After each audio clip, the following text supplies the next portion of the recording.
All right. Good afternoon, and thank you for joining us on such short notice on a Friday afternoon. The Secretary General is here to make an opening statement on the latest developments on Libya, and then we'll have time for 2 questions because he's got to go off to another meeting. Sir, you have the floor. Ladies and gentlemen of the press, good afternoon. Today, we have very good news in our search for peace. I welcome the selection by members of the Libyan Political Dialogue Forum of a unified temporary executive authority. And I call on all members of the dialogue and the Libyan and international stakeholders to respect the results of the vote. I congratulate the 3 new members of the Presidential Council and the Prime Minister Designate on their selection, but also I wish them every success in their mandate to lead the country for the remainder of the preparatory phase leading up to the national elections on the 24th of December 2021.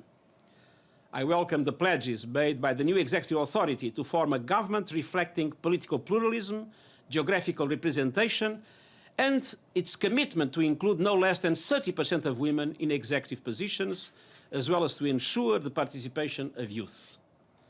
I also call on the new executive authority and all concerned Libyan stakeholders to uphold the principles and timelines set out in the Tunis roadmap. I thank the members of the political dialogue for successfully shouldering this historic responsibility. My appreciation also extends to the government of Switzerland for hosting the LPDF, to the members of the Berlin process for their continued support, and to my acting special representative, Stephanie Williams, for her leadership, commitment, and tireless efforts in facilitating the inter-Libyan dialogue. The United Nations' commitment to support the Libyan people in their efforts to build a peaceful and prosperous country will continue. After the ceasefire that was agreed, the election that now took place shows that Libya is moving in the right direction. Thank you. Edie and then James. Your microphone. Edie, your mic.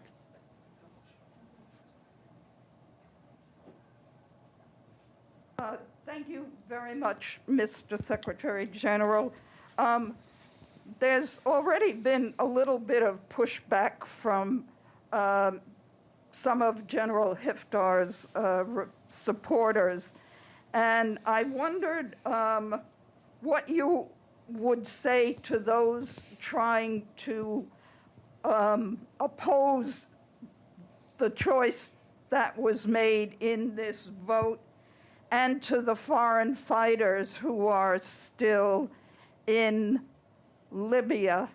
And if I might, I had a quick question on Myanmar and on your statement that it's essential to put pressure on the military power now in charge to reverse the coup.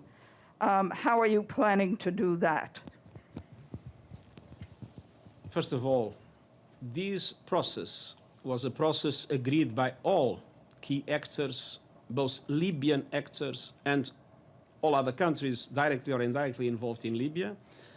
It was a transparent process, and it was a process that was inclusive of all regions of the country and all political forms of expression within the country.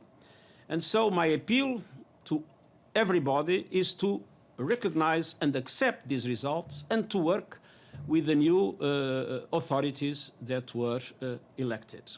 It is absolutely essential to unify Libya and to move onwards on the way to peace, the elections being, of course, a key element of that way to peace.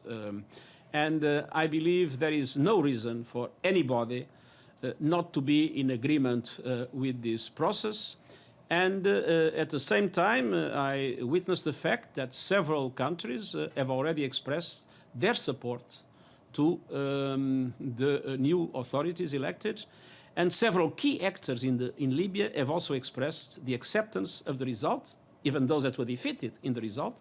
They accepted in the election. They accepted the result. And so my appeal is for everybody to do the same. It would be totally unacceptable to put into question a process that has been agreed by everybody. In relation to Myanmar, I do believe that it is absolutely essential that what the Security Council has decided to express clearly that all people should be released and that the result of the election should be respected, which means the reversal of the coup that took place. It's absolutely essential that that moves forward. And for that, I believe that we need to have all possible areas of pressure to make it happen. Our special envoy had today a first contact in which she expressed clearly our position to the deputy military commander. She is in contact with the ASEAN countries. We are in contact with the members of the Security Council, and we'll do everything we can to make the international community united in making sure that conditions are created for this coup to be reversed. Thank you. James?